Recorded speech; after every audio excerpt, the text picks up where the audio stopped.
You know how some carriers give you so little for your older busted phone you just end up living with it?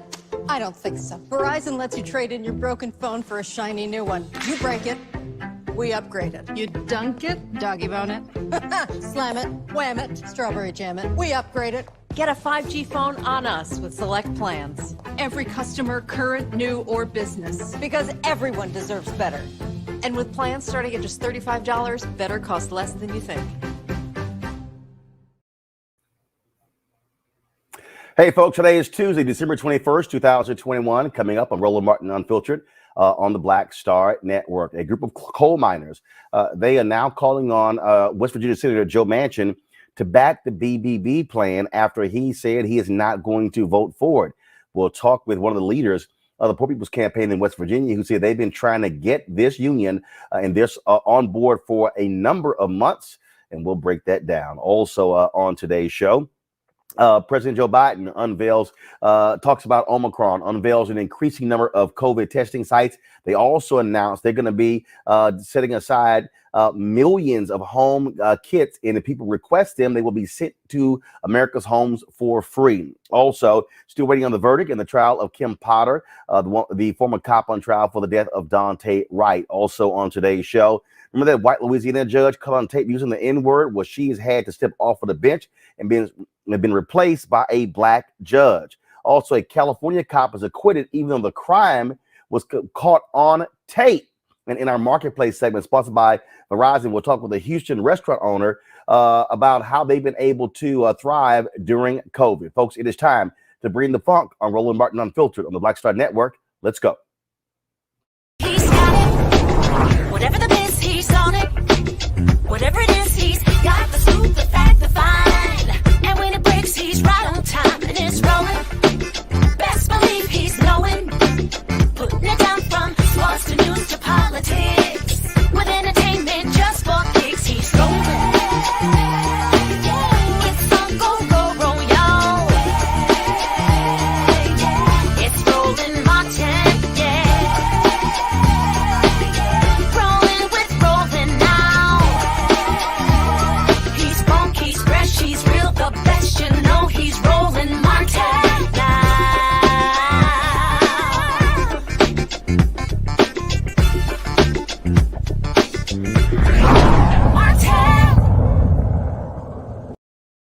A union representing 80,000 coal workers, the United Mine Workers of America, they're calling on West Virginia Senator Joe Manchin to reconsider his stance to oppose the Build Back Better bill offered by President Joe Biden. They released a statement, and this is what they said. The United Mine Workers and Senator Joe Manchin have a long and friendly relationship. We remain grateful for his hard work to preserve the pensions and health care of our retirees across the nation, including thousands in West Virginia.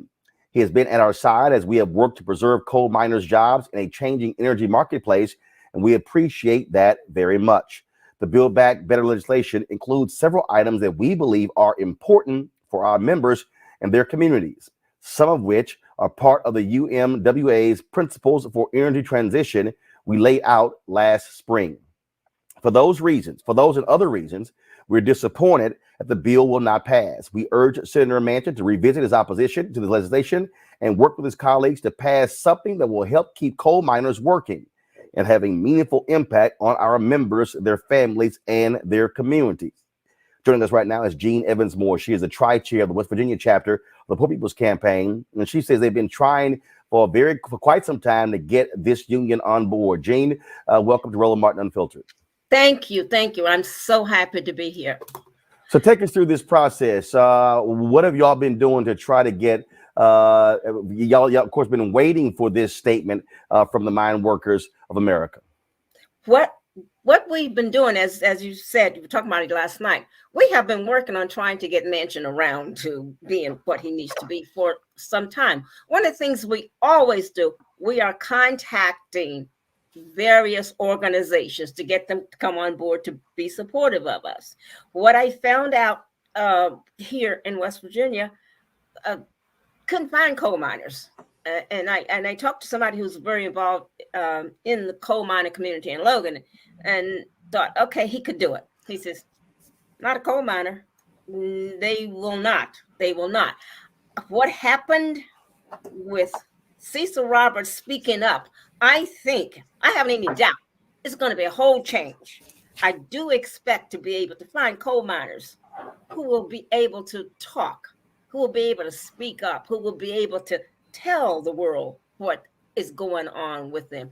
That's what we do. We like people to speak for themselves rather than someone speaking for them. So I'm really excited about this, really. Look, the point that we were talking about here is that in order to get to Manchin, you got to get the people who he needs and who he supported in the past. And the bottom line is, many of these coal workers, at the end of the day, look, Manchin could keep trying to say, fighting to keep coal going, but it's a dwindling and a dying industry. It's a dying industry. And so what their statement also said is that, look, they're trying to protect future jobs, and this bill does that. Right. I think Manchin was so busy lying, setting up things, that he just simply forgot to read this. He forgot to read what's in this bill and the things that Cecil Roberts pointed out, because they are to help miners. That's where he gets lots of his money from, as you know. About $1 million a year. So he gets through that organization that I think he and his son set up. He makes a hell of a lot of money off that. So I think he did it to himself. And I think it's probably because of his greed that he didn't even notice what he was doing to his pocket.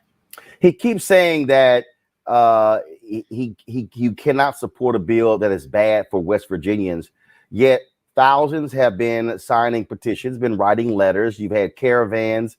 Yes. Y'all have been outside.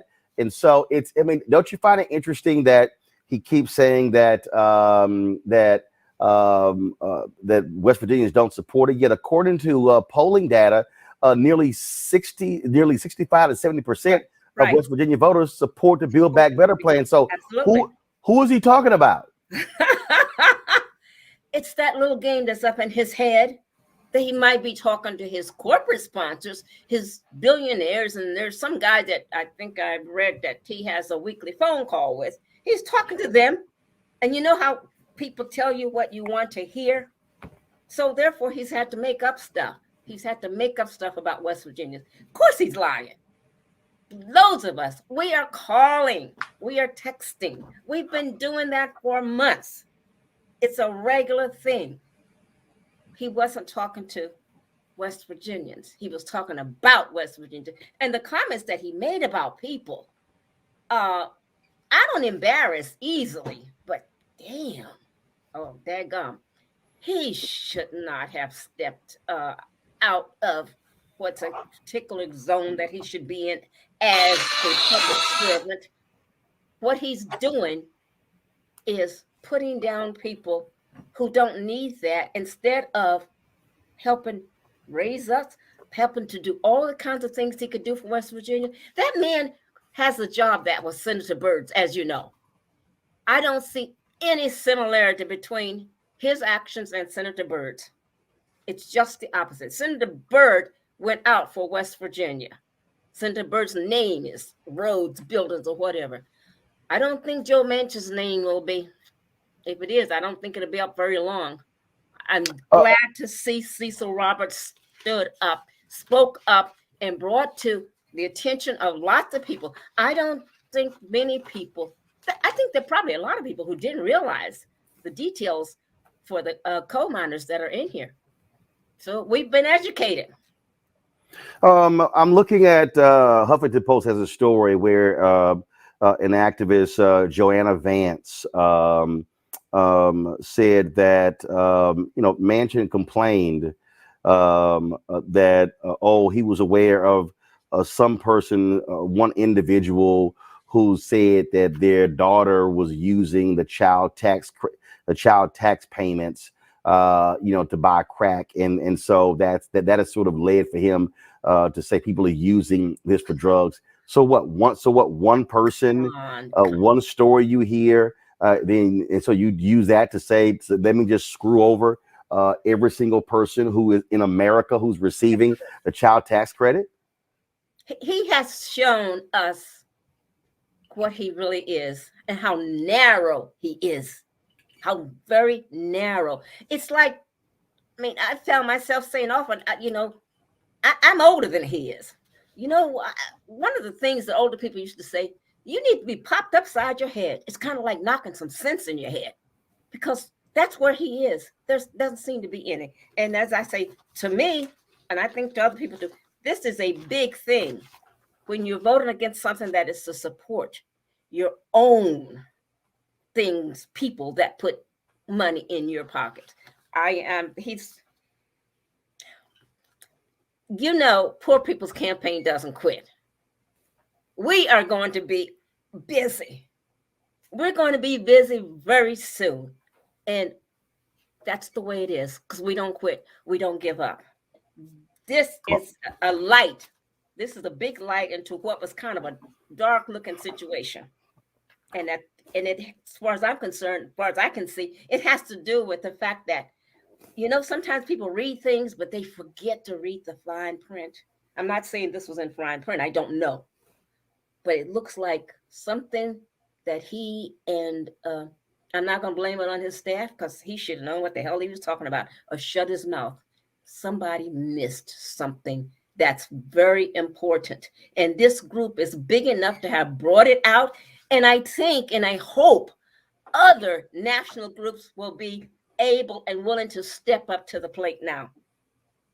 What I'm hearing about this isn't very good. I mean, how it's functioning with Wall Street and all of that he's thought he seemed to be protecting or whatever. Looks like his understanding wasn't what he wants you to believe it was. The facts are coming out. All right. Gene Evans-Moore, tri-state leader of the Poor People's Campaign in West Virginia. We certainly appreciate it. Thanks a lot. And we expect to see you in West Virginia, Roland. We'll make you an honorary West Virginia, and I will send you one of these T-shirts. Well, I will send you one of these T-shirts. I'll just kind of come up with a size for you, okay? All right, that's not a problem. Well, just send the 2X. Well, probably after I get out of this quarantine, I'll probably be down to XL. Yeah, look forward to seeing y'all, and keep the pressure, keep the great work going in West Virginia. We thank you very much for this opportunity to let the rest of the world know what's going on. I think West Virginians will finally have the ability to speak up for themselves now. I think more people will get off their couch. All right. We certainly hope that happens. Thanks a lot. Okay, thank you. Okay, good night. I want to bring in attorney Xavier Pope, as well as Demario Simmons. Glad to have both of you here, folks. Here's the thing that is really interesting here. Also, Mustafa Santiago Ali. Glad to have you as well. So, folks, I keep saying this, and Demario, you're dealing with this here with Justice for Greenwood. There are a lot of people who say, man, look, all y'all out here making all this noise, you protesting, you having rallies, that stuff doesn't matter. But the reality is it does. That's the kind of constant pressure that has to be applied to these elected officials to get them to do right. No question, Roland, and thank you for being on the show, and thank you for having that young lady on to talk about it, because that's important to do the work in the streets, do the work in the boardrooms and the courtrooms. And it's also important to connect with people like you on the media that can get that story out. And it has to be consistent. We have to be able to be more than just about mobilizing for a moment or a week or even a month. We have to have organization. And that's what the Poor People's Campaign, have sustained action over a period of time. And it takes that, because we're against a very well-funded, very well-motivated opposition that does not want to see true justice and equity for everyone involved in America. So I appreciate you. I appreciate that young lady. I appreciate Brother William Barber and everybody that's fighting hard for justice. And Joe Manchin needs to do the right thing. I mean, just like you said, I'm here in Oklahoma. West Virginia is poorer than Oklahoma, and that's hard to be. These people need these services. They need these funds. They need these programs. And they are not entitlements. These are our own tax dollars that are going to help other Americans. They need to pass that bill today. It is very interesting to see the reaction, and you see how folks are willing to aggressively go after Manchin, Mustafa, because of him going on Fox News. And like always, what comes out of D.C., unfortunately, is always a conversation about process as opposed to what's actually in the proposed bill. Right. Exactly. It's amazing that Senator Manchin could continue to make so many mistakes, even if there's intentionality in those mistakes. West Virginia is 48th in employment, 50th in child care, 50th in public health. And inside of the bill, there are all kinds of things that could help to change that dynamic. Could help my family, who are coal miners in West Virginia, and a whole bunch of other folks. So inside of the bill, there's actually resources to help with black lung. My grandfather worked in the coal mines for 40 years, came up out of there with black lung like so many other folks. There are resources in there to actually build on the coal fields, to bring manufacturing opportunities there.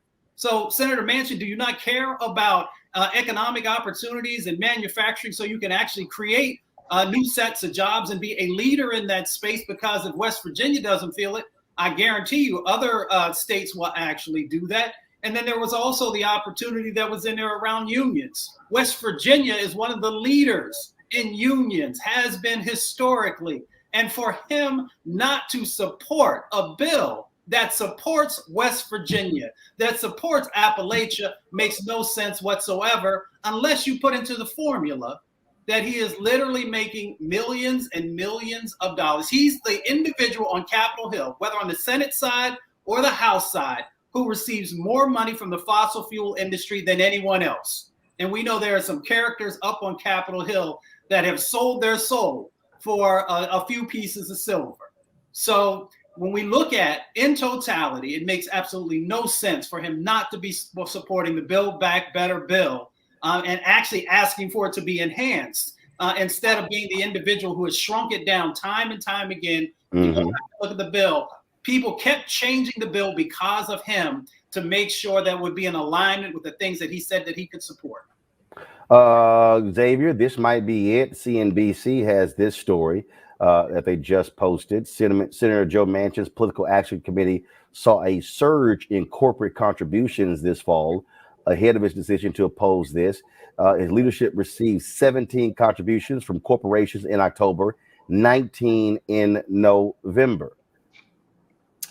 Yeah, I think that Joe Manchin thought he was serving some corporate interests in terms of his contributions, but then you also saw corporate America respond. The Goldman Sachs quickly responding and then downplaying in terms of what the growth of the economy, in terms of the GDP growth, instead of being 3%, being 2%. And so it wasn't just the response of citizens and we find out what's in the bill. It was the corporate response to what's happened in the bill and the outlook on the economy that now is changing the tenor of this of the debate and what Joe Manchin is doing. It shows that he was reckless. He shows that he made a calculation based on his political future and also posturing, putting himself on Fox News. And it seems as if he really wasn't in the business of legislating in so much he was in the business of reelecting Joe Manchin. Well, bottom line is this here, and that is the pressure continues. We'll see what happens next. He says the bill needs to be completely rewritten, going through Senate committees and at the previous process. We'll see if that happens. All right, folks, going to take a break. We come back more on Roland Martin Unfiltered on the Black Star Network, including a judge out of Louisiana who has had to step down, replaced by a black judge because she was busted on a videotape using the N-word. Also, President Joe Biden talks about the Omicron variant, announces 500 million home kit are going to be sent to any American family that requests it. We'll discuss all of that next right here on Roland Martin Unfiltered.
time to be smart.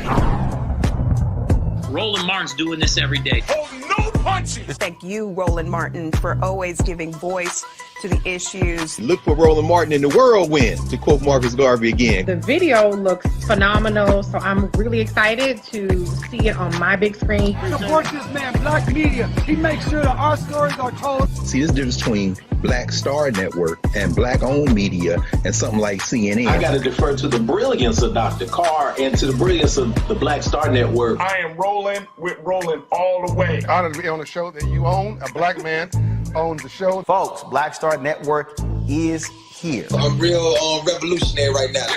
Roland was amazing on there. Stay black. I love y'all. I can't commend you enough about this platform that you've created for us to be able to share who we are, what we're doing in the world, and the impact that we're having. Let's be smart. Bring your eyeballs home. You can't be Black-owned media and be scared. You dig?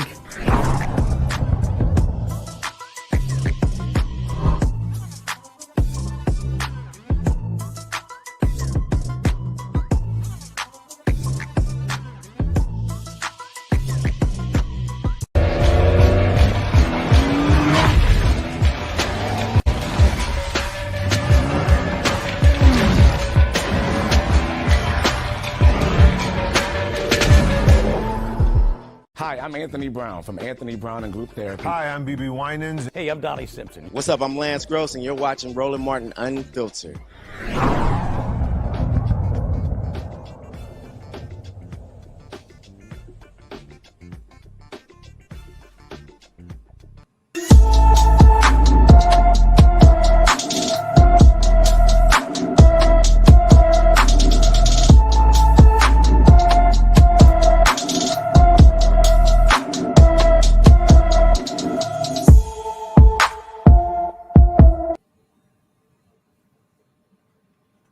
Folks, Tabitha Queen, the 29-year-old mother of three, has been missing since May 10th, 2021 from Bastrop, Louisiana. The family of the 5'4" tall, 240-pound woman just wants to find her for Christmas. Tabitha has black hair and brown eyes. If you know anything about Tabitha Queen's disappearance, you're encouraged to call Bastrop Police at 318-281-1322, 318-281-1322. Today, President Joe Biden went before the cameras to talk about the Omicron variant. The cases are exploding all across the country as folks are testing positive as a result. This is what he had to say from the White House. That lay out the steps the Vice President and I are taking to prepare for the rising number of cases experts tell us we can expect in the weeks ahead. First, how concerned should you be about Omicron, which is now the dominant variant in this country, and it happened so quickly? The answer is straightforward. If you're not fully vaccinated, you have good reason to be concerned. You're at a high risk of getting sick. And if you get sick, you're likely to spread it to others, including friends and family. The unvaccinated have a significantly higher risk of ending up in a hospital or even dying. Almost everyone who has died from COVID-19 in the past many months has been unvaccinated. Unvaccinated. But if you're among the majority of Americans who are fully vaccinated, and especially if you've gotten the booster shot, that third shot, you have much less reason to worry. You have a high degree of protection against severe illness. But because Omicron spreads so easily, we'll see some fully vaccinated people get COVID, potentially in large numbers. There will be positive cases in every office, even here in the White House, among the vaccinated from Omicron. But these cases are highly unlikely to lead to serious illness. Vaccinated people who get COVID may get ill, but they're protected from severe illness and death. That's why you should still remain vigilant. According to our doctors, even if you're fully vaccinated, you should wear a mask when indoors and in public settings. Now, let me tell you about the additional steps I'm ordering today to take on what is coming. I know you've heard a lot of this in the news already this morning.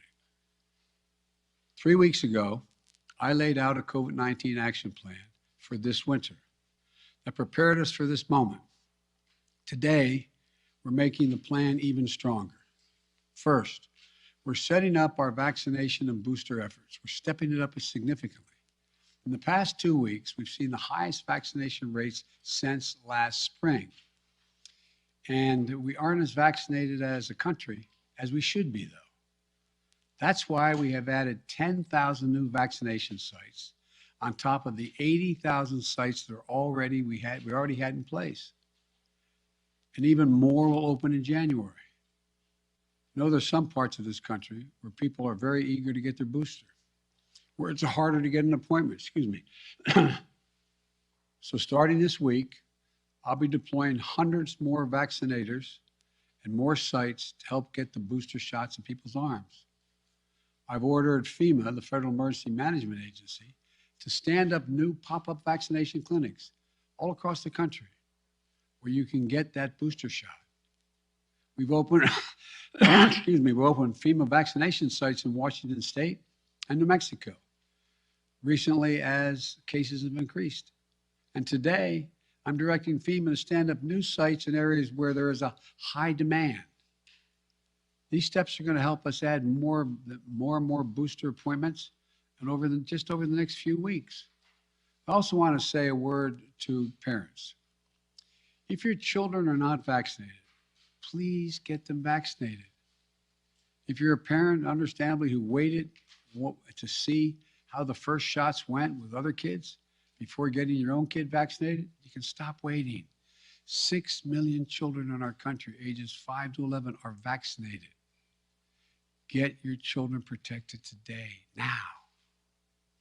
And for those parents out there who have a child that's too young to be vaccinated, that is under the age of 5,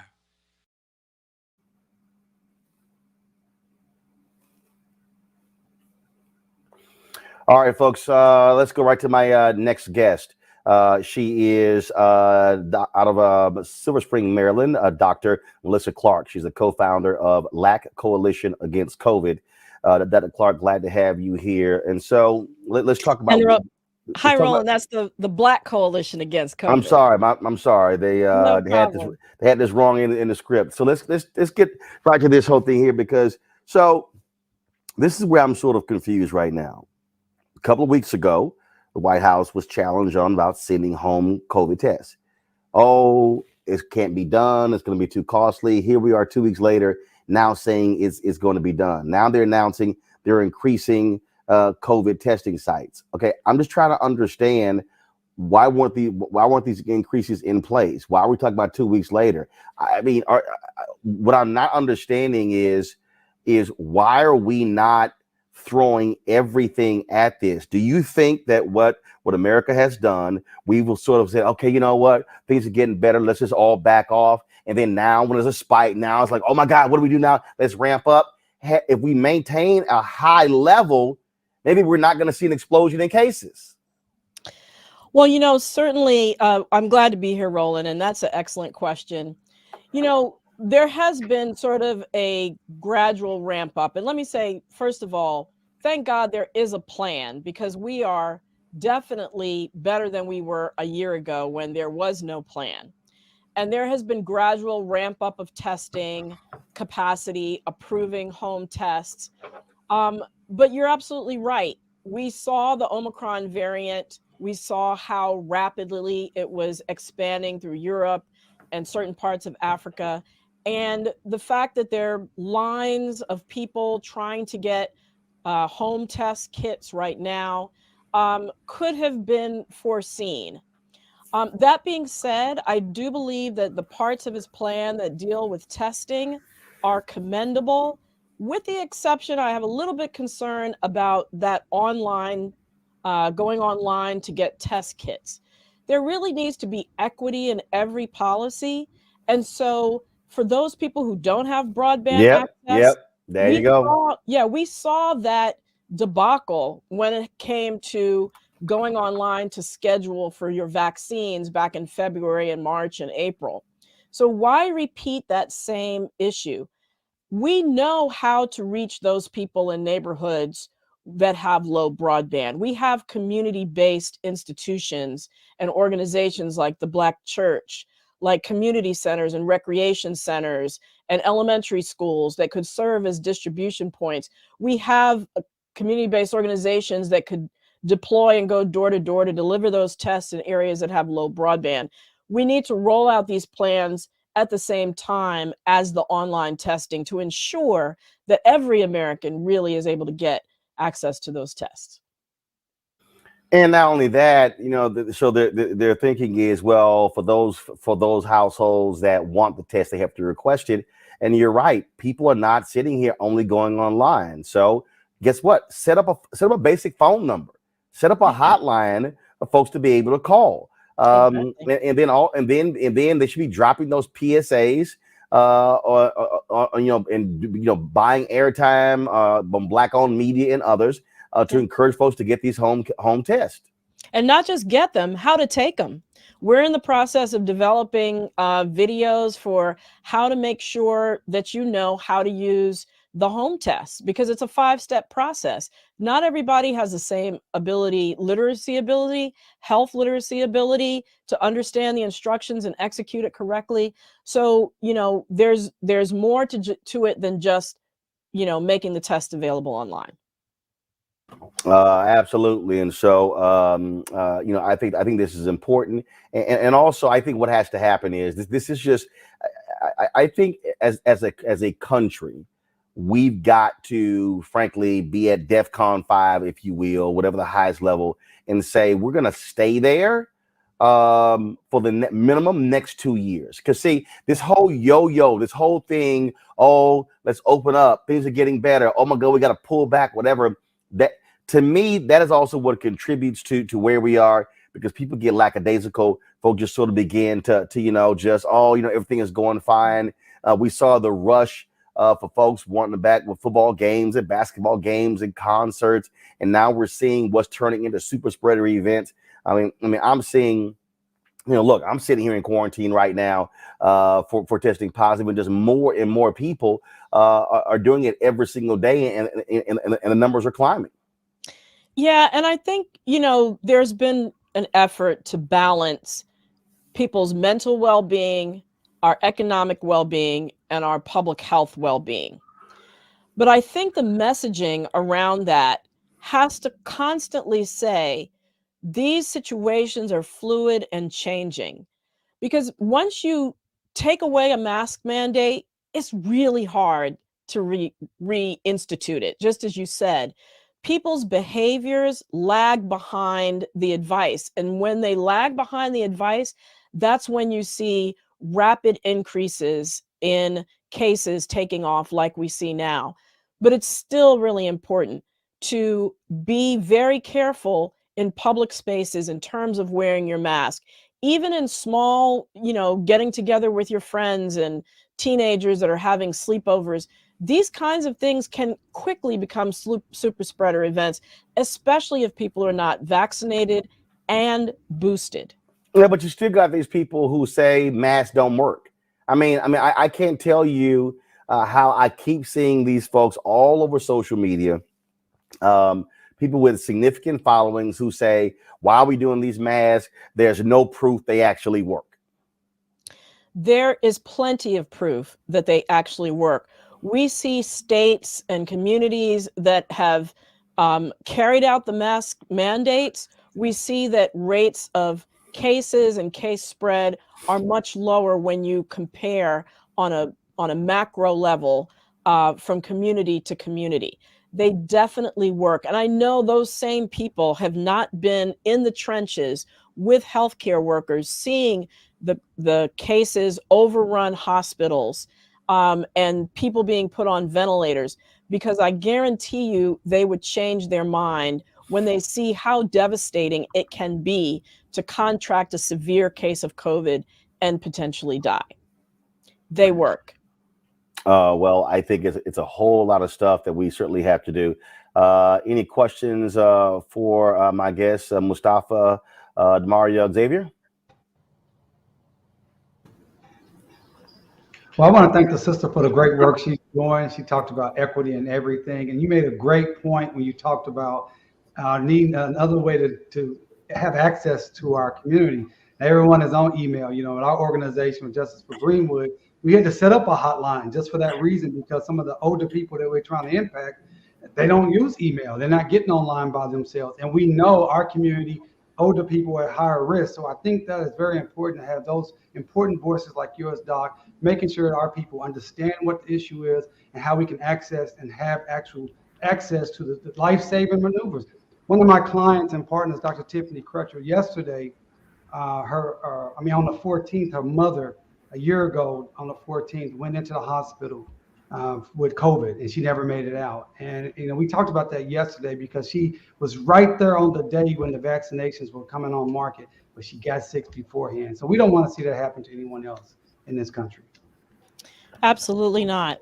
And, another thing that I often hear on social media is, well, why should I get vaccinated? Because people are getting sick who get vaccinated anyway. And, what I always say is when you're going out into sub-zero weather, you're going to want to layer up. You're going to want to have your long johns, your sweaters, and your down coat. That represents mass physical distancing and a vaccine. Are you going to feel cold? Sure, you'll probably feel cold, but you're not going to die of hypothermia. You're not going to get frostbite as if you were going out there naked with nothing on, which is basically what you're doing, especially in this Omicron wave, with how contagious it is. It's 3 times more contagious than Delta, which was 3 times more contagious than the previous variants. So it's incredibly contagious. And even though there's some evidence that there might be a little bit more mild disease, we don't know that yet. We don't know across the board how it's going to affect all populations. So it's really important now, more than ever before, to have all those layers in place, especially vaccination and boosting. And my heart goes out to Dr. Crutcher and her mother, certainly. We don't want to see that happen to any other family in the United States. What mask should we be using? Because I've seen other doctors who have been saying the last several days, folks, get rid of those cloth masks. They're not working. So what mask should we be using? So cloth masks were deployed just as an interim step because we could not ramp up mask manufacturing quickly enough to ensure that every American had a supply of masks. Now that we have the KN95 masks and the N95 masks available in drugstores and other retail outlets, those are what people should be using. So KN and N95 are fine. Yes, absolutely. And surgical masks. And if you only have one surgical mask, or I should say, if you're using a surgical mask, it's important to double up on the surgical mask because that makes them more effective. Or if you have a cloth mask and a surgical mask, double up. Xavier or Mustafa? Yeah, when I keep thinking about our seniors and the technology gap that's there and the information gap that's there, and getting them vaccinated and then getting them boosted with the changing of information. Roland talked about the going back and forth. How do we get information to our seniors to make sure that they are on board with the information that they're receiving to be protected? And also, we don't even know, I don't necessarily think they're aware of the proper mask and how do we get proper campaign out to our communities that have been hesitant and then now may feel even more distrustful, particularly of the government, of different age groups based on the changes and what's going on with Omicron. So one of the things that has been happening that doesn't get a lot of attention is there have been a number of initiatives across the country thinking outside the box in how to reach hard hit and hard to reach communities. I've been a part of that. My company is called the Be Health Empowered Group. And I'm a founder of the Black Coalition Against COVID. And we've worked with an organization called Choose Healthy Life and the Leadership Council for Healthy Communities to train 120 people across the country that are in faith institutions to go out and knock on doors and have events and talk about vaccination. There are phone trees in place through many of our churches now and faith institutions to actually try to reach some of the harder to reach communities, like some of our older older Americans. And in addition, there are also other agencies like the Department of Aging in various cities that are also participating in some of these outreach opportunities to older adults. For example, going door to door for people who are shut in to offer vaccinations. So there is a lot of work being done behind the scenes. Could more be done? Could more funding be available? Absolutely. But the infrastructure is in place to really try to reach those harder to reach communities. Mustafa? Doctor, thank you so much for what your organization does and yourself as well. You know, I've lost multiple people to COVID-19. My family lost the first individual in West Virginia. The first person to die was an African-American woman. And I'm curious, even when we went through that, it still took some work to get the rest of the family to make sure that they got vaccinated. So my question is, do we need to have some type of accountability partners inside of our families, inside of our organizations, to make sure not only the folks who are not yet vaccinated are vaccinated, but also then staying engaged to get people to make sure they get the boosters? I think that is an excellent suggestion because, frankly, people respond to the individuals who they trust, the individuals who are closest to them, and family accountability partners, friend accountability partners, I think is an excellent method to do it. There are plenty of voices that are out here, mine included, that have, you know, been talking to people for months on end, trying to dismantle the disinformation, which really is the enemy. The disinformation that's out there is the enemy. And people tend to build these echo chambers of disinformation around themselves because social media, as we know, serves up to you exactly what you want to hear based on your history. So really breaking through that bubble of disinformation is really what we have to do for our community, which, you know, we know is mistrustful and has reasons to be mistrustful of a government that has seemed to never want to do right by us, now saying, oh, here's this great vaccine that's going to help you out. But we have to understand that this is a worldwide pandemic. This is being offered to everybody, and it has clearly been shown to keep people out of the hospital and keep them from dying overwhelmingly. All right, then. Well, I certainly appreciate the work that you are doing, Dr. Melissa Clark. Thank you so very much with the Black Coalition Against COVID. Thanks a lot. All right. Thank you all. Be safe and happy holidays. Folks, when we come back, we're going to talk about the racist white judge in Louisiana caught on video using the N-word, and she's like, oh, I took a sedative and I don't recall anything. Well, she's now been replaced by a black judge while she is being suspended. We'll talk about that next on Roland Martin Unfiltered. Also, Marilyn Mosby, a state's attorney in Baltimore, she said, you know what? I'm sick of your bullshit, Governor Larry Hogan. She is calling his constant attacks racial dog whistles. I'm going to play you some of her clapback today against the governor. Folks, it's a lot we're going to talk about right here in Roland Martin Unfiltered on the Black Star Network.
I believe that people our age have lost the ability to focus the discipline on the art of organizing. The challenges, there's so many of them and they're complex, and we need to be moving to address them.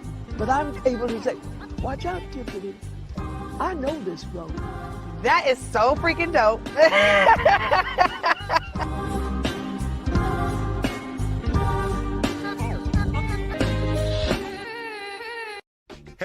everyone, I'm Godfrey, and you're watching Roland Martin Unfiltered, and while he's doing Unfiltered, I'm practicing the wobble.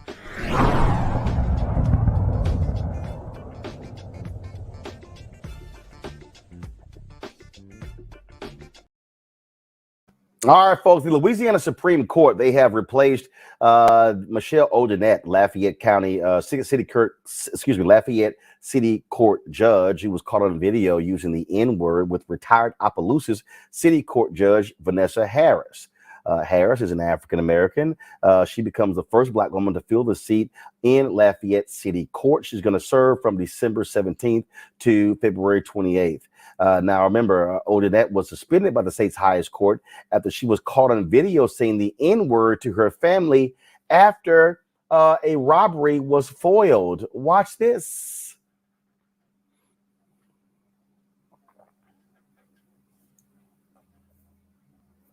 Oh, shit. Mom goes, why are the lights to your When I truck pull on? up in the whip, they be saying, God I'm damn. like, why are your lights on? They're like, pull up, pull up. And mom's yelling, nigger! Nigger! Kid, we have a nigger. It's a nigger. Like a roach. Look, oh, that's me. No, that's I came from the backside. Look, he trips over the He trips twice. He tripped twice. I was the only one running. That's me.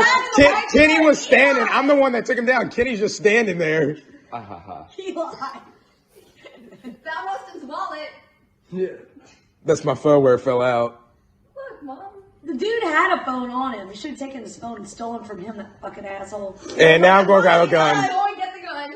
It's important. Very important. As me and Austin maintain control of the situation. The great thing is we've got video. We've got look, they're with the car. Wait, look, there's And look, here comes there's Rebel. Want to play fetch? Rebel was like this. Now, after the video came out, Odinette said, damn, I'm sorry.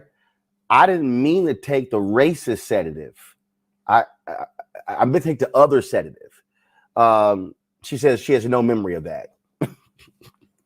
Yeah, okay, gotcha. Gary Chambers is an activist out of Baton Rouge, Louisiana.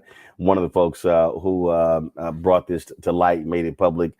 Gary, always glad to have you back on the show. But seriously, dude, I took a sedative.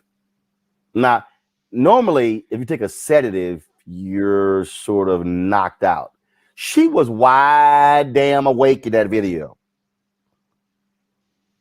Roland, and like you said, I don't know no pills that make you speak what's truly in your heart. Now, I do know that a drunk mind speaks sober thoughts. So that if you had something that had impaired you, the only way that was going to come out of you is if it was in you. Well, now we also, it's just, it's hilarious in terms of watching this whole deal. Now, the Orleans, now you have another development where you have the Orleans DA who is calling for a review of all of her cases when she served as prosecutor. Williams is a great district attorney in New Orleans, a progressive DA, and it is right. But every case that she saw as a prosecutor while she worked for the Orleans District Attorney's Office is now under review. But furthermore, here's the question. How do you appoint someone like that back to the bench where 70 to 80% of the people who come before her in the court that she serves in are African American, and every lawyer that comes in there is going to say, look, I can't take my client before this judge. At the end of the day, Roland, she has to go. The question is, how quickly is she going to go? Yeah, I mean, I absolutely agree. And again, you know, we talk about this all the time. And certainly Xavier, DeMario, and Mustafa will bring you in on this as well. I mean, this is the thing that we always talk, we deal with when you have these racist judges. In this case, here's somebody who's now busted on video, and it's like, oh, that's not who me and my husband are. Well, but nigga, sure roll out your mouth real easy and call him a roach and everything.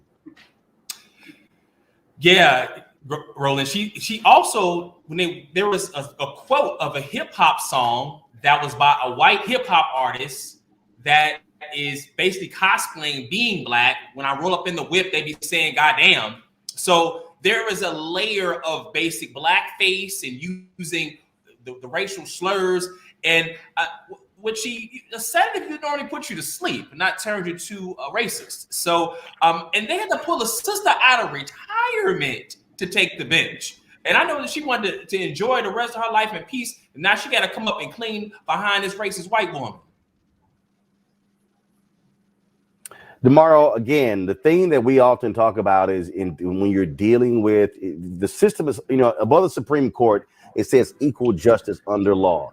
What it should say underneath that is, but we got lots of racist folks in the system.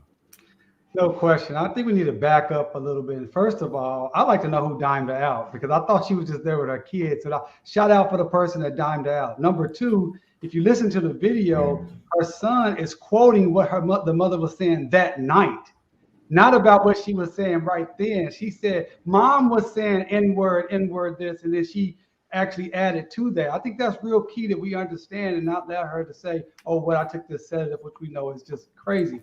Third, I'm very happy to hear that the DA down there is saying we need to look at every case that she handled as a prosecutor. But I believe it should go even further, because I'm in front of judges all the time, and most of them are white because I live in Oklahoma.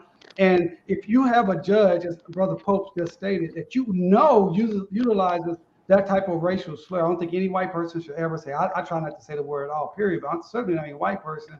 That person needs to be off the bench, but they need to review all of her cases as a prosecutor and a judge that involved African Americans, period. Well, I take it a step further. First of all, let me say it's good to see Brother Gary on the show. And the other part is that she needs to be disbarred. And I know there's a process that you have to go through for that. But this is not the type of individual who should be representing anyone in the legal system. So at a minimum. And the other part of it, of course, is that all of these cases that she has looked at over the years, as other panelists have already shared, you've got to raise an eyebrow to that. And you know that there's no way that she was impartial if these are the types of things that she holds in her heart. And of course, it plays out in so many different ways. So one, of course, is the review of all these previous cases, but two, it's time for folks to step up and begin to disbar individuals who don't represent what the 21st century legal system has to be. I will just add that the steps to review her cases would probably lead to the disbarment, as opposed to the things that she actually said in terms of violating any ethics laws in that particular state. So that would be the process of her disbarment. And Gary, these are the kind of folks who have no business in the system, who need to be completely booted out, not allowed to retire, but yeah, strip her of her law law license. Absolutely, Roland. She needs to be removed from the bench immediately. Her law license needs to be taken away. And here's the deal. Her husband is the coroner in Lafayette Parish. And so if she's not careful, we already lit up the husband's plastic surgery office yesterday, made them change their phone lines. We're going to go after him next if she don't just go ahead and get out the way, because we're not letting this go. All right, then. Keep putting that pressure on them, Gary Chambers. We love it. Thanks a lot. Thank you, Roland. All right, folks. A Minnesota jury ends its second day deliberations in the manslaughter trial of Kim Potter, of course. She is the former cop, Brooklyn Center cop, on trial for the death of Dante Wright. She faces first and second degree manslaughter charges for the shooting. We'll keep you updated on what happens in that particular case. Now let's go to Texas, where a Texas grand jury has declined to indict a Bexar County deputy in the fatal shooting of a black veteran. Without a grand jury indictment, felony criminal charges against Deputy John Rodriguez cannot proceed at the state level. Rodriguez shot Damian Daniels in August of 2020 after he and his partner struggled to take Daniels' loaded gun and detain him for mental health treatment. The grand jury's decision comes 2 weeks after the Daniels family and activists gathered at the Bexar County Courthouse to demand the case be heard by a grand jury. So that case there. All right, folks, let's also talk about this story from Walmart. Of course, while shopping for the holidays, a mother in Kentucky noticed these black dolls were more expensive than white dolls at Walmart. The black dolls cost 50% more than the white dolls. Well, Walmart has apologized. They lowered the price of the white dolls to drive up sales. In 2014, Walmart also had black dolls listed for higher prices than white dolls. I mean, like, really? I mean, that's what I mean. What is it? Black dolls so popular? We get to cost more? It's the black tax that we know continues to play out in so many different ways in our country. And this also places black businesses at a disadvantage. If I'm a black doll maker and my dolls are going to cost more, it may end up pushing folks to purchase a non-black doll because they may be on some type of a budget.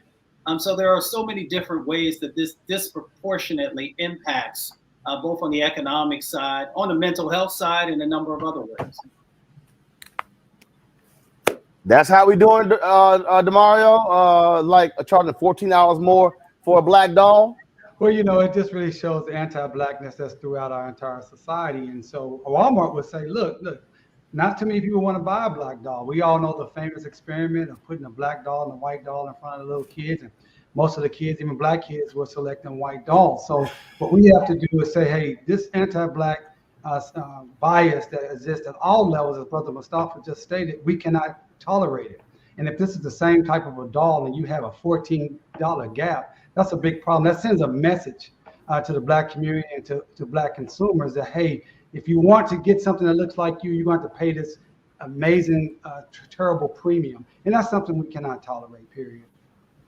I want to talk about this story here where McDonald's has settled a racial discrimination lawsuit filed by one of its longtime black franchisees. Herb Washington, former Major League Baseball player, filed suit against McDonald's, saying that he was being denied and was being hurt by the company when it comes to owning restaurants. McDonald's purchased 13 of his restaurants for $33.5 million. This is a federal lawsuit. And at one point, he owned 23 McDonald's restaurants. And again, according to this story, in exchange for his agreement to exit the McDonald's system and dismiss the lawsuit, McDonald's purchased his 13 restaurants for $33.5 million. They said it was a fair price for the restaurants. Quote, the court did not find that the company violated any laws. Discrimination has no place at McDonald's. While we were confident in the strength of our case, this resolution aligns with McDonald's values and enables us to continue focusing on our commitments to the communities that we serve.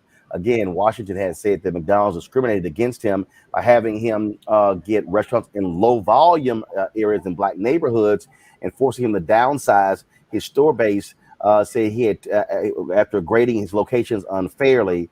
And again, this is what he said at the time: when I stood up for myself and other black franchisees, McDonald's began dismantling my life's work, forcing me to sell one store after another to white operators. Also last week, McDonald's settled a similar suit brought by two black operators in Tennessee, James and Daryl Bird.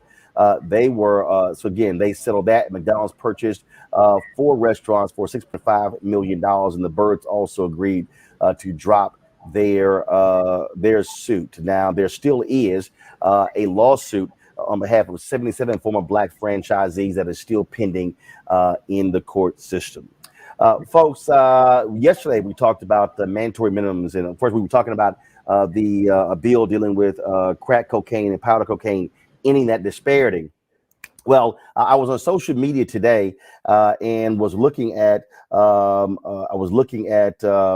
number of different stories, and I saw Kevin Ring's Twitter feed where he said there was some good news that came out of the Department of Justice as relates to people who have been let out of prison, but they've been serving their sentence in home confinement. Now, the Department of Justice initially made a ruling saying that those people, after COVID ends, those people will have to go back to federal prison. They've now changed that. Joining us right now with fam is Kevin Ring. Kevin, how you doing? I'm doing better today. All right, so yeah, you were ecstatic on Twitter. So tell people what the great news is. All right, well, for 11 months, as you said, we've been fighting this battle to keep people home. Thousands of people were cleared to go to home confinement because the former administration under Attorney General Bill Barr had decided that there was a bunch of low-risk people who could spend the rest of their sentences on home confinement as long as they met certain conditions. They had to serve half their sentence, no violence in their record, no disciplinary infractions. So these were the lowest of low risk. They sent these people home. Most of them have been home for over a year and a half now. They've got jobs, they're paying taxes, starting families, starting jobs, all the rest. And then at the end of the Trump administration, the Office of Legal Counsel sent out a memo, as you said, that said, actually, the Attorney General's authority expires at the end of the pandemic. All of these people have to come back. And so for the last 11 months, we've had thousands of families just sweating it out, not knowing if in a few months from now, they were going to wake up with their families or back in a prison cell. And it's been very stressful. And we have been fighting and fighting. We have done everything we could, running ads, meeting with lawmakers, getting letters from their employers, doing everything we could to change this outcome. And today I got a call at 3:30 from the Attorney General saying they were going to revise the memo and they were going to let these people stay home. Now that certainly is huge news. They gave any indication of what led to them revising it?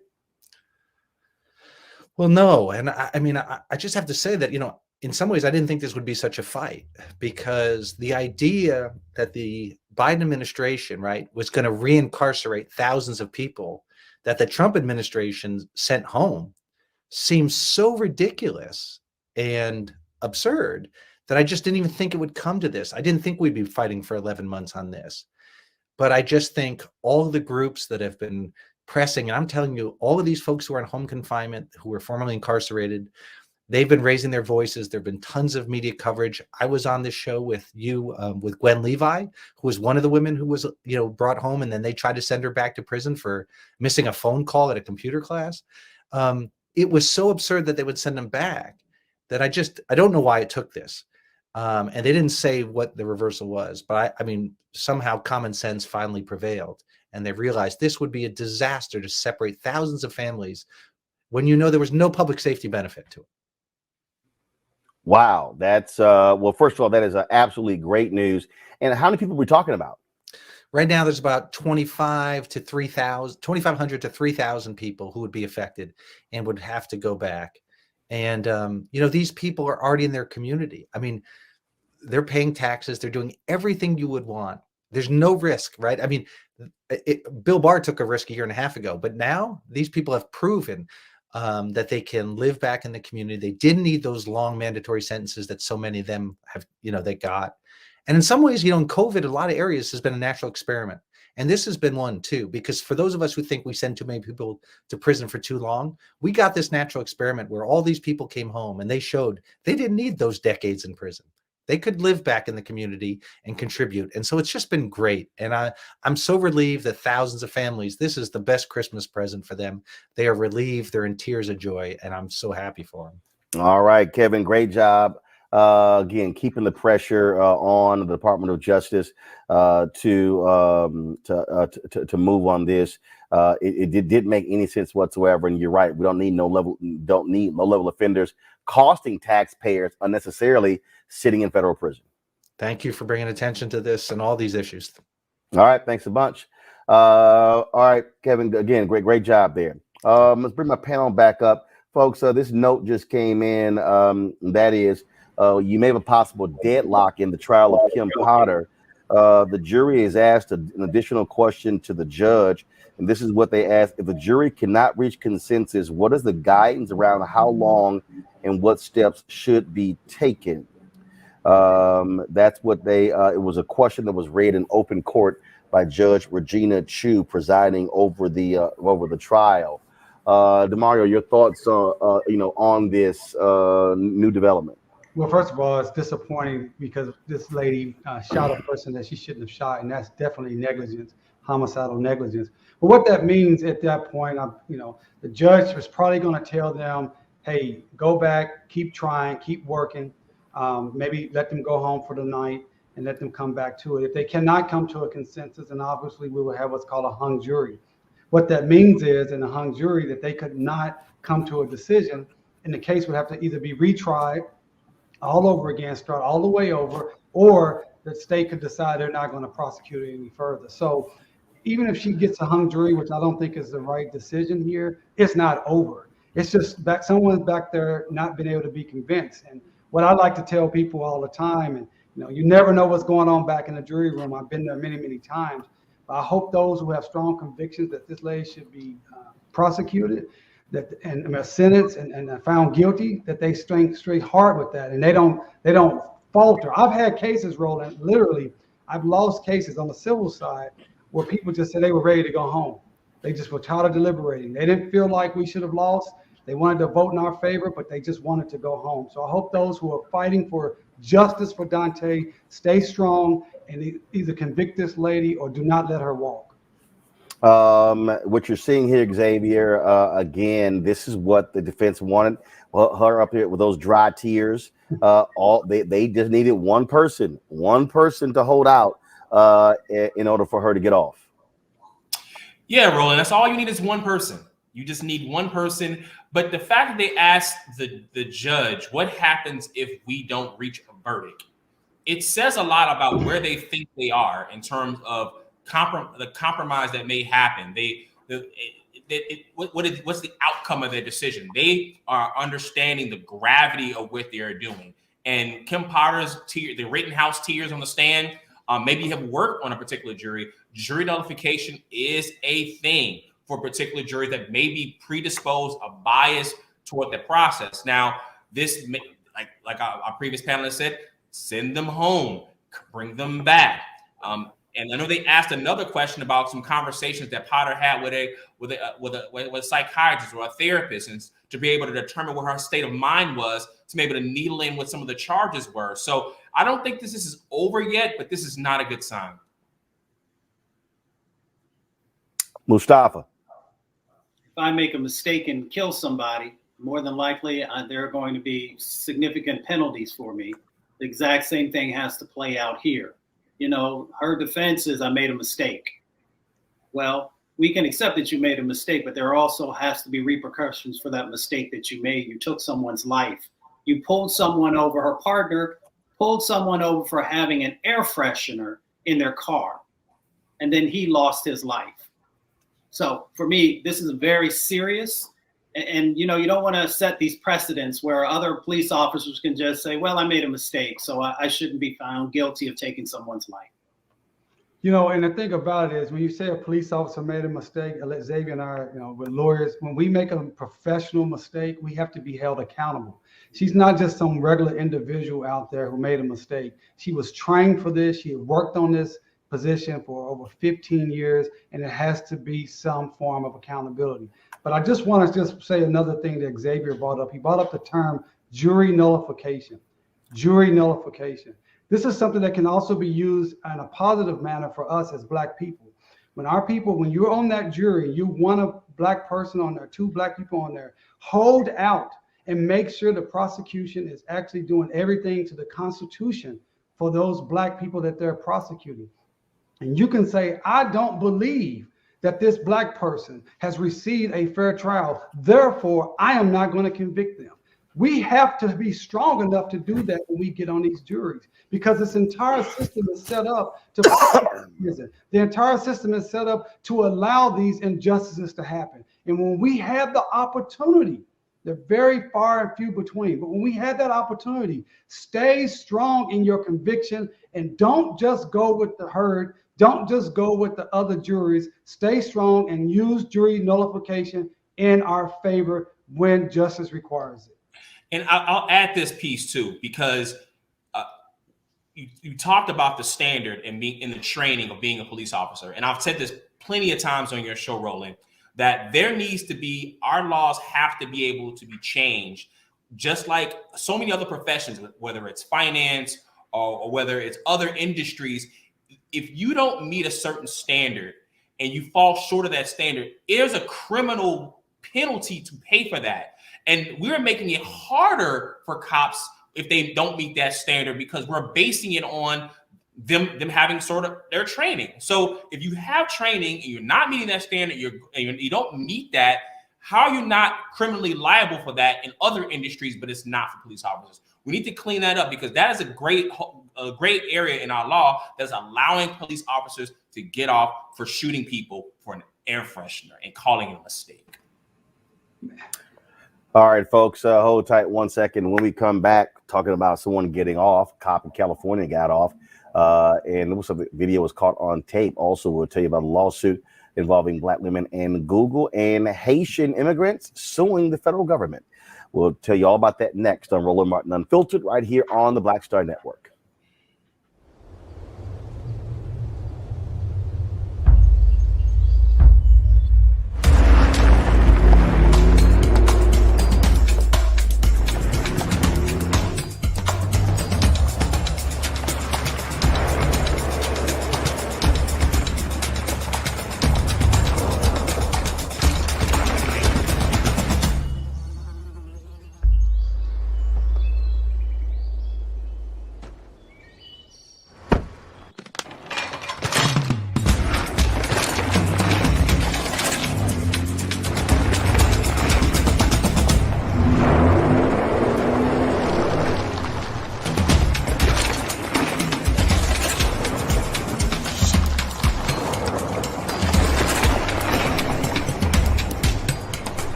It's time to be smart.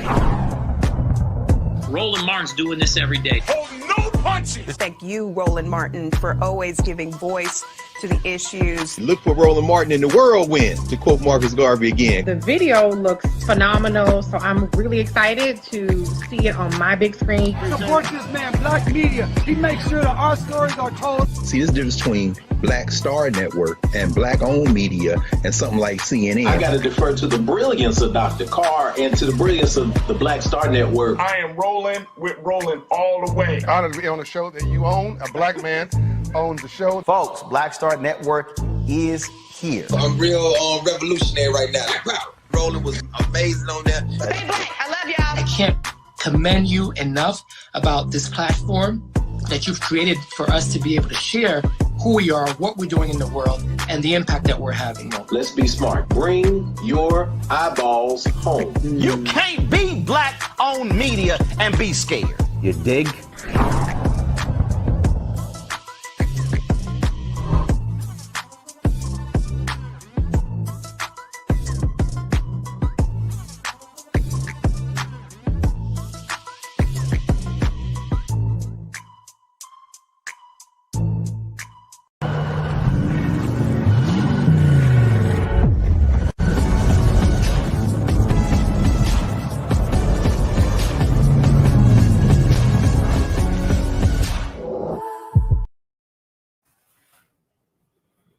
All right, folks, we talk a lot about cops getting off and getting the benefit of the doubt. Check this out in California. A former white California police officer was acquitted of falsifying a police report from a violent arrest of a black man in May of 2020. Officer Matthew Daiggs accused Amari Johnson of smoking while he was outside waiting for friends to come from their apartment building. Johnson had his phone in his hand, but he had no smoking paraphernalia. The ex-cop detained Johnson for no reason. After the acquittal, the San Diego branch of the NAACP said, quote, there was more than enough evidence to convict this former police officer. The justice system failed in this case. This is the thing, Demario, we talk about all the time, how unfortunately in this system, juries and judges will give so much leeway to the cops. I mean, and so again, he says the guy was smoking, no evidence, but the cop gets off. Yeah, I mean, this is a great example of that word again, jury nullification, where there were people on that jury that decided, I'm not going to rule against this cop. I don't care what I hear. And that happens all the time. And I'm really actually impressed with the San Diego police chief that they fired this guy for lying, because Roland, as you know, I practice 1983 police excessive violence cases every day. And we see the lying happens all the time. They are actually taught how to lie. They're taught how to use certain phrases that helps them get off. They're supervised to stamp it. We see this almost every single day. And most times there's absolutely no accountability. And one of the things that we always talk about is even body cameras. We say, oh, we need body cameras. Obviously, it's better to have video than not. But that is not the silver bullet, because this was on video.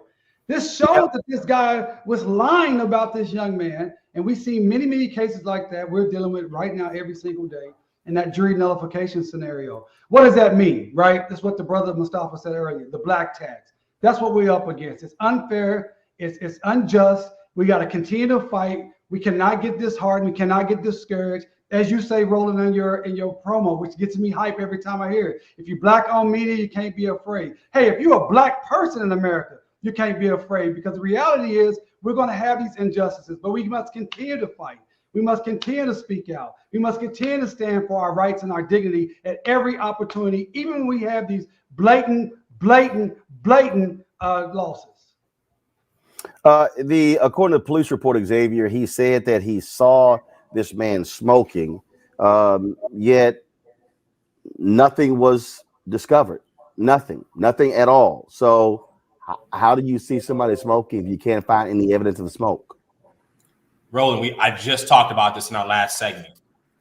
If the jury instructions about what violates the law is relating specifically to just a layperson on the street, the jury in their mind, particularly if we know the juries have been historically biased, they're going to put in their mind what an average person would do and what a police officer would do. And even seeing evidence, they're not going to match it up to the jury instructions. So if the laws change, and if you're a police officer and you do these things and you violate this, then you have now committed a crime. That speaks directly to what the jurors are supposed to do to directly associate their activity with criminal behavior. So if juries in their brain are thinking that cops cannot commit a crime, no matter what they see, the jury instructions are not gonna line up in terms of criminality that they can hold a police officer accountable. That's why we have to change our laws to be able to be specific about what is criminal about cop behavior that violates the rights of black people. You know, Mustafa, every time we do one of these stories, and again, when you have these cops who are lying on these reports, this happened in La Mesa, and yeah, I thank goodness La Mesa fired him, saying, and it's like, dude, you lied on the police report. Yeah, I mean, any police chief who's worth anything, he's going to get rid of these types of folks. Now, we know it doesn't happen everywhere, but there are some who are holding folks accountable. The problem is when we go toward these criminal situations that are going on, that things don't turn out the way that we normally would assume that they would. So the other part of it, and again, the brothers who are on the panel with me, they're practicing attorneys. I am not. The other part of it is the civil suit, which I hope comes to be. And I hope that folks continue to utilize that as one of the tools in trying to make sure that justice or some form of justice actually plays out. Look, I mean, it just, I keep saying, lie in that report, you should automatically get the boot. All right, y'all, let's talk about this other lawsuit. Google's under investigation of the California Department of Fair Employment and Housing for racist and sexist treatment towards black female workers. The civil rights agency is interviewing several black women workers and reviewing emails that may have discriminatory and harassing content. This is not the first time the tech giant has been under the fire for the mistreatment of black workers. A leading artificial intelligence researcher claims she was fired in last December over an email she sent in March. A group of Google employees claimed when they reported racism and sexism, they were told to take a mental health leave. And so we'll let you know what happens with that California Department of Fair Employment and Housing investigation. A group of Haitian immigrants, they're suing the Biden administration over its horrid treatment of migrants at a makeshift camp in Del Rio, Texas. Monday's lawsuit provides firsthand accounts for migrants who had been in the encampment and had been confronted by Border Patrol in September. One account includes testimony from one plaintiff who says she was terrorized by officers on horseback. Over 11 migrants have testified to the treatment they endured earlier this year. Now, and this is real interesting because, when the Biden administration announced that they were negotiating with the ACLU over a lawsuit that was filed by Mexican migrants, but it will show a lot of folks who were all upset and how dare they. But will those same black folks say anything and defend these Haitian migrants and them wanting to sue the federal government? What you think, Mustafa? I think the answer is no. I think that when it comes to Haitian brothers and sisters, we have always seen that folks have not aligned themselves in the same way that they have for others. And there's nothing wrong with folks supporting others who are dealing with these injustice situations. But, you know, we got to take care of home. And our Haitian brothers and sisters have been through all these natural disasters and a number of other things that have placed them in some very precarious situations. So it's time for folks to step up. Xavier. I mean, the Haitian community, the people of Haiti have been isolated by the international community since they declared their own independence and from the world, and they have been economically strapped. And we've used this whole rationale of them not seeking political asylum based on the way they're situated in the world. And it's time for us to be able to recognize our brothers and sisters that are coming there. And our country needs to be able to give more resources to that place to be able to make sure that country is being economically viable. Number one. Number two, we have to be able to stand up for our own. Our interests are aligned across the diaspora and against things that be able to isolate them from the rest of us. And so we have to put our attention on that. It wasn't just something that was to trend on social media and be gone for a day. These people are still dealing with these issues. That they are still ongoing, and we have to put the attention on it. And Roland, you're doing a great job of continuing to put the issue on the spotlight on this issue. DeMario. Yeah, I mean, I echo what the brothers say. I also want to say, Brother Mustafa is looking so clean with the hat, the turtleneck. Man, I got to step my game up when I come over with him next time. Why? First of all, why are you shocked? He's an alpha. I'm not shocked. I'm not shocked. I give it up to Al Bryden like that shirt you got. You know, of course. Yeah. You know that's what y'all got to do. But you know, I echo what the panelists has already stated. We know the history of Haiti.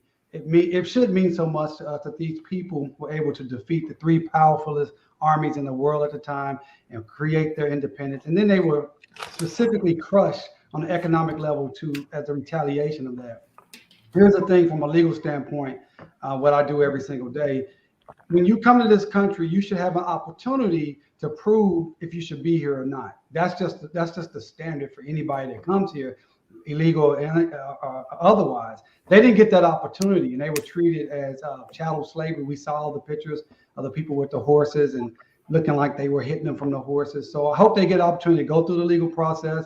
I hope they have some fantastic attorneys. I'm sure they do, and I hope they get just compensation for what happened to them. Got to ask y'all this here. Former Chicago Mayor Rahm Emanuel was confirmed to be the next ambassador to the United States for Japan. There was a 48-21 roll call vote. Just 3 Democrats, Senators Elizabeth Warren, Ed Markey, and Jeff Merkley voted against him.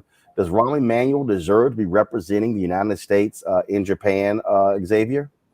Now, you know, Roland, I'm from Chicago, and he was the mayor here in Chicago, and he wasn't able to run for mayor again because the city was going to run him out of here because he held and covered up the murder of Laquan McDonald by Jason Van Dyke for 13 months. And someone who does that, who I know that they ship him out the country, but it doesn't make a difference. You've disqualified yourself from being in a position. And why?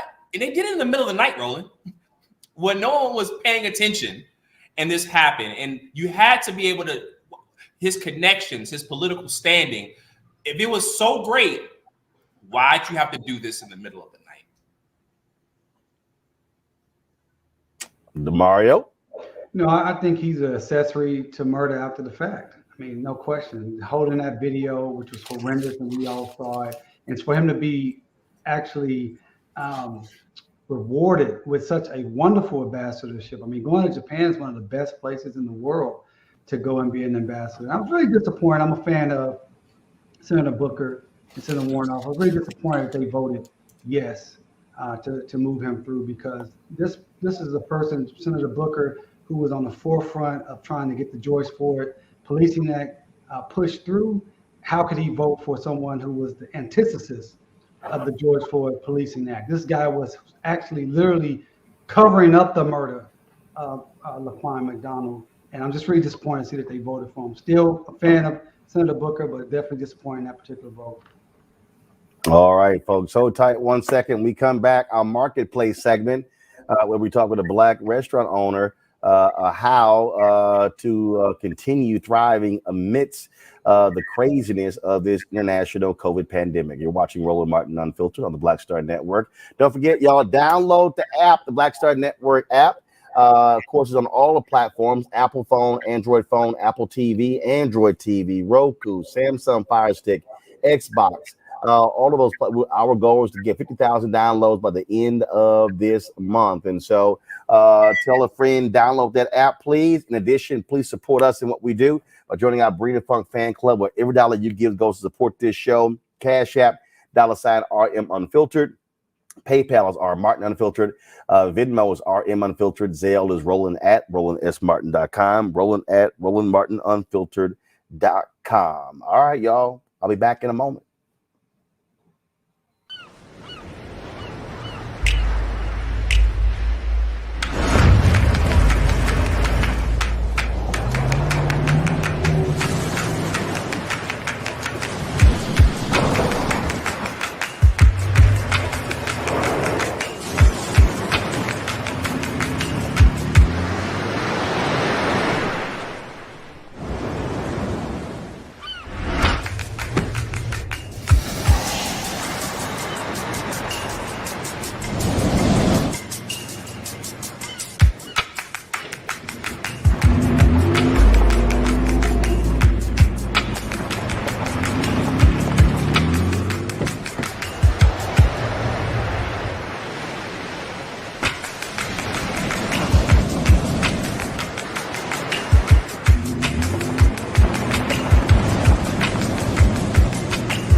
You know how some carriers give you so little for your older busted phone you just end up living with it? I don't think so. Verizon lets you trade in your broken phone for a shiny new one. You break it, we upgrade it. You dunk it, doggy bone it, slam it, wham it, strawberry jam it, we upgrade it. Get a 5G phone on us with select plans. Every customer, current, new, or business. Because everyone deserves better. And with plans starting at just $35, better costs less than you think.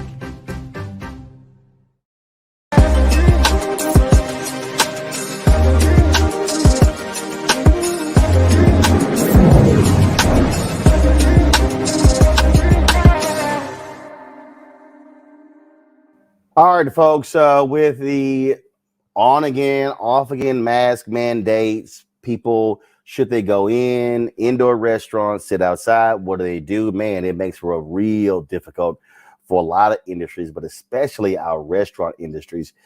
They've been having one hell of a time since COVID hit last year. Joining me now is Marcus Davis. He's the founder of the Breakfast Club in Houston. And so many different restaurants have been struggling. A lot have gone out of business. Many of them have been shuttering leases. And so, Marcus, let's talk about this. How have you had to constantly deal with just the ebb and flow and the up and down, mask, no mask? Can you be open, limiting, spacing, all the stuff all the problems that COVID has given restaurants? You know, one of the things you have to know as an entrepreneur is that my papa used to say, if you stay ready, you don't have to get ready.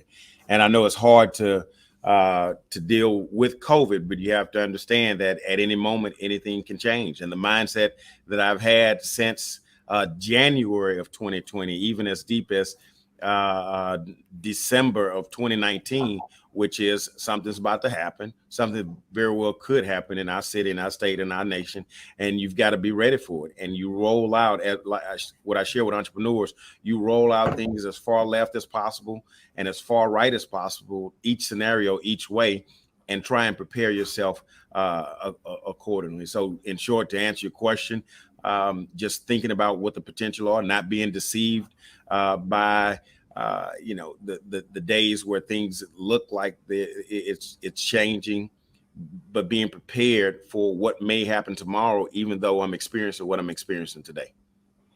I'll give you examples and show, the mask mandate is now being placed, is back in place here in DC. But not only that, in Illinois, they're now requiring everybody to be vaccinated to even come into restaurants and bars and indoor places.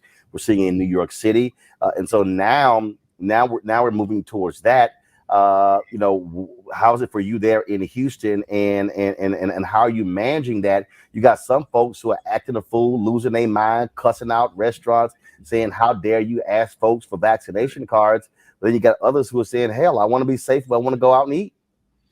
So, you have to consider what's at stake. And I know there are a lot of folks talking about liberty and about life, but those are the things that are actually at stake. Your very life is at stake. So your loved one's life is at stake.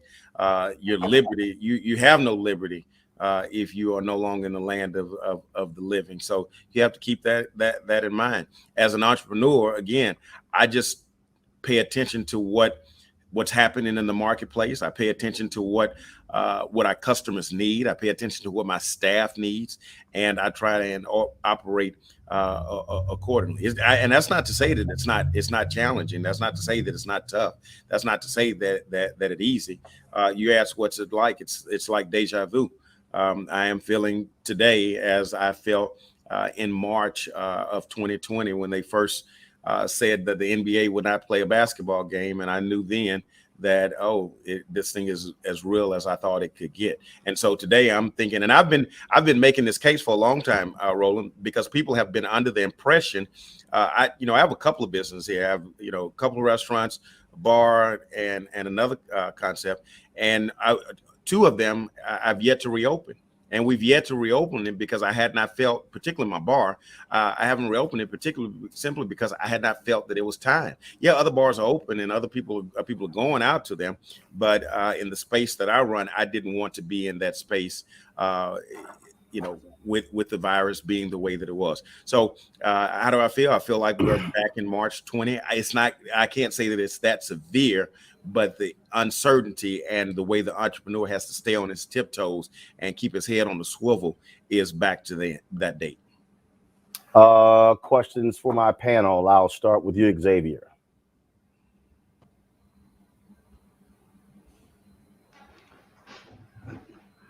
When to stop, and how are you dealing with employees and morale, and maybe some of the other legal issues that you face in terms of running your business?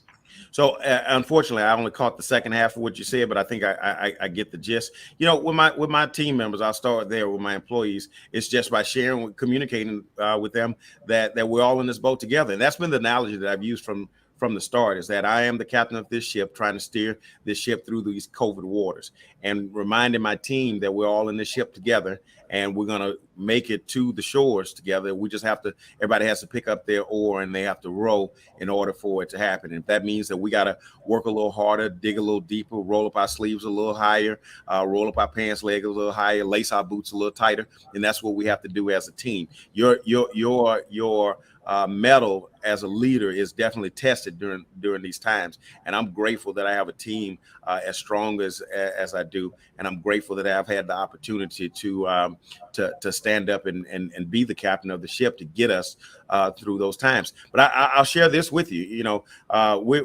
This fall makes 20 years in business, and one thing I can honestly say is that the other 19 years of being an entrepreneur helped pave the way for the moment that we're in now. You got to remember, I'm in that dirty South, baby. I'm in that third coast. So I've been through everything from Hurricane Ike to Hurricane Harvey to Tropical Storm Allison, and then all the stuff along the way from the Enron debacle to the 2008 crash. So as an entrepreneur, I made sure that I learned from each and every moment that we had in the life of our business, and use that as a way to prepare for the next one. You mentioned legal, you mentioned a couple other things. After Hurricane Harvey, I gave speeches about the importance of making sure your books were in order, making sure that your CPA is on point, making sure that your legal counsel, your legal representation is on point, and making sure that your insurance is up to par. Because those weren't things that I was taught in the early days of business. I learned them along the way, and I'm fortunate that I learned those lessons.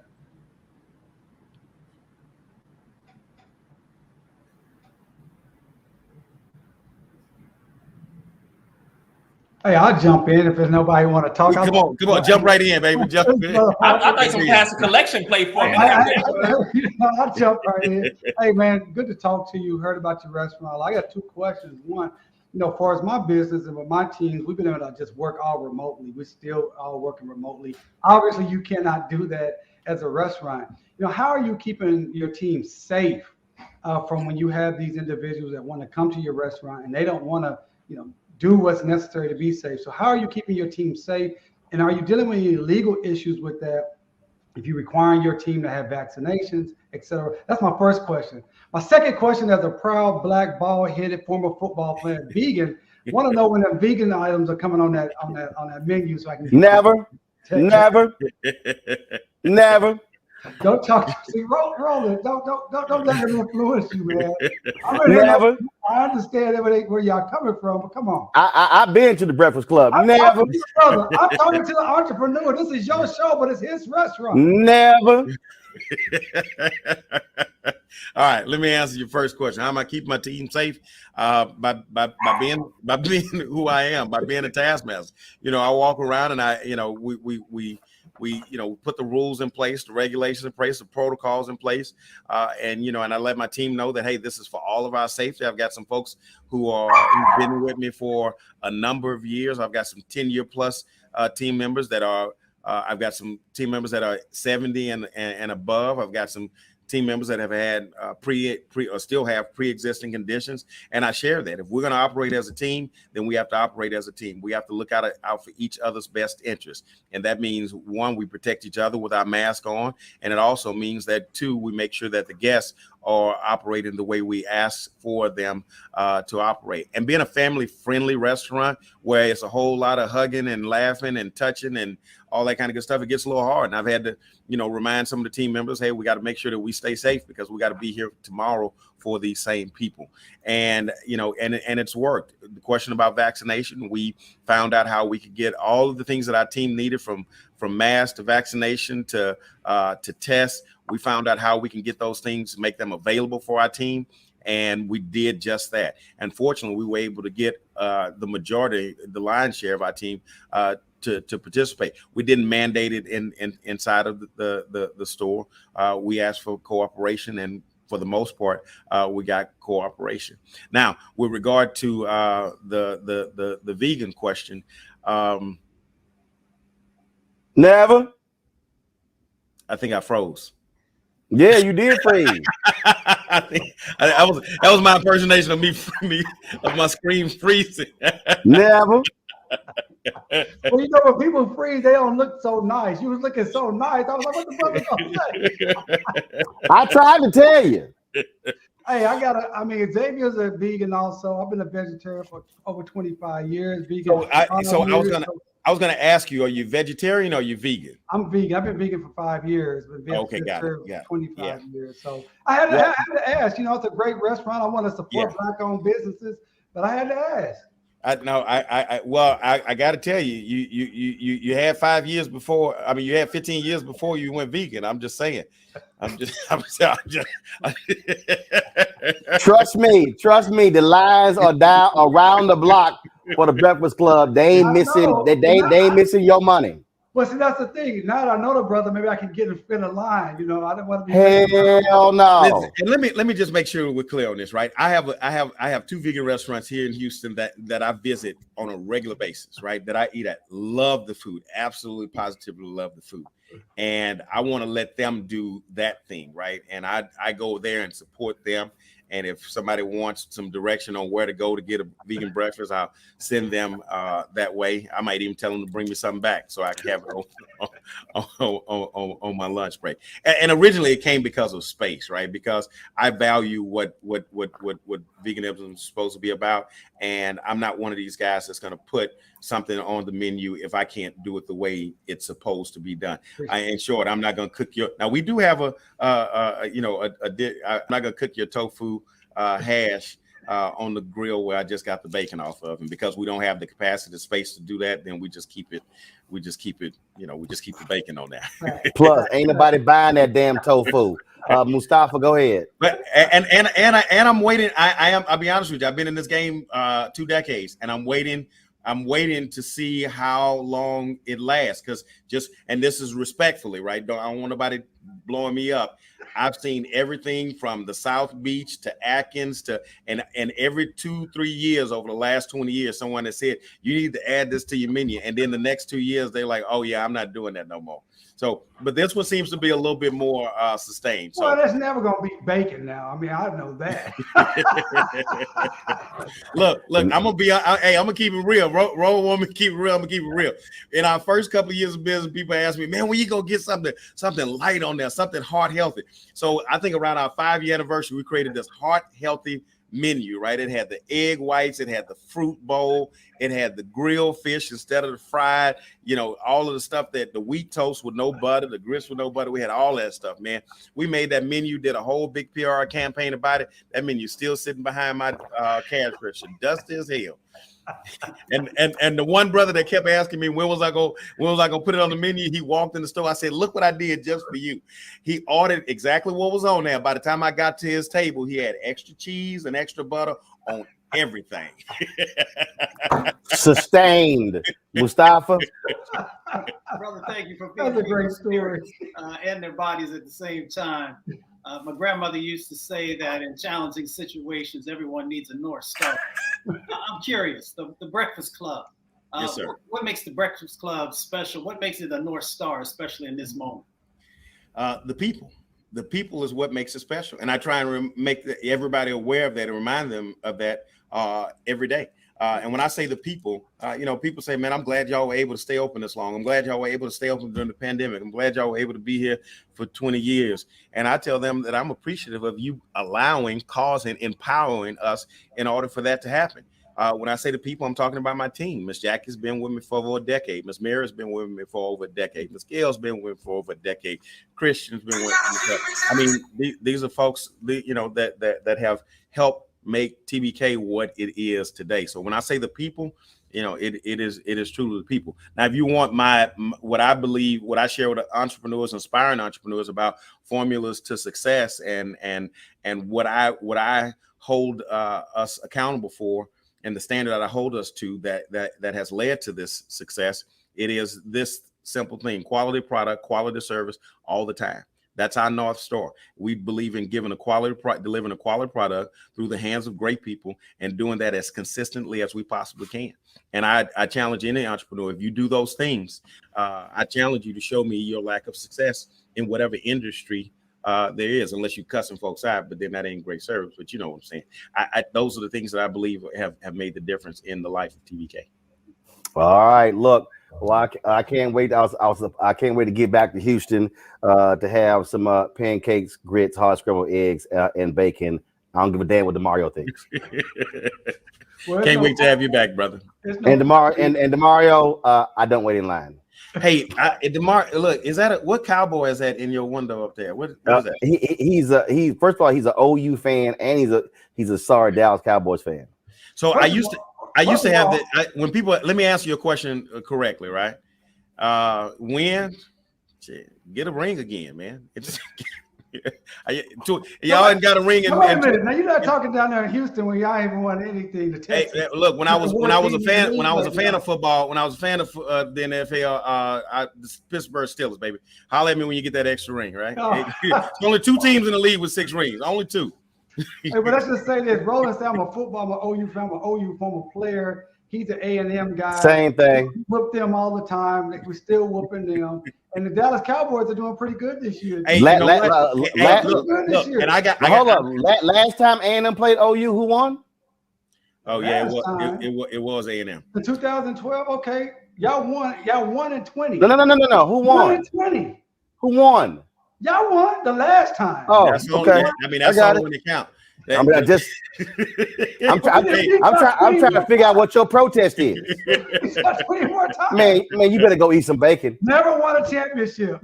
The Cowboys are doing well. They are doing well, and I believe this might be the year. After 25 years, it won't. Rolling just statistically, it may be the year. I mean, come on, bro. They've sucked for 25 years. This may be the year. I got my shirt in the closet. Don't worry. They gonna suck. They gonna suck 26 years. It ain't gonna happen. I can't say that. They win one playoff game every 8 years on I'm average. gonna tell you right now, it ain't gonna happen. DeMario, go eat a chicken sandwich. All right, that's it, y'all. I got to bounce. Marcus Davis, I appreciate it. Thanks a lot for being part of our marketplace segment. Brought to you by Verizon. Thanks so much. Xavier, Mustafa, my alpha brother, and of course, we tolerate them at Omega from Oklahoma on the show. And so we feel sorry for them as always. So that's it. I appreciate it, gentlemen. Thanks a lot, folks. Don't forget, download the Black Star Network app, please. All platforms: Apple phone, Android phone, Apple TV, Android TV, Roku, Samsung, Xbox, all of the platforms. And of course, please join our Bring the Funk fan club. Every dollar you give goes to support this show, and you know how to do that. Cash App, $ RM Unfiltered. PayPal is R Martin Unfiltered. Venmo is RM Unfiltered. Zelle is Roland at RolandSMartin.com. Roland at RolandMartinUnfiltered.com. I am getting better. Yes, I'm still in quarantine. I'll be in quarantine at the minimum until Saturday. And so I'm improving. So still got a little stuffiness in my nose. Still an occasional cough. But getting stronger every single day. Cannot wait to have this COVID crap out of my body. To be back at full strength. We're also, of course, we'll be back in studio in January because we've had one of our other staffers has COVID as well, and so actually 3 people, in addition to me, have it as well. So we're doing our part. Y'all stay safe, please. Double mask, wash your hands, safe distance. Also utilize your Purell as well. We don't look. I've gotten way too many text messages from frat brothers, from NABJ members. Stephen A. Smith said today he announced he tested positive for COVID. There's way too many people who are tested positive. It's a major outbreak. Y'all be safe. If you're gonna go home for Christmas, please protect yourself, protect your family, especially our seasoned saints. Okay, so please do that. I'll see y'all tomorrow right here on Roland Martin Unfiltered on the Black Star Network. Holla!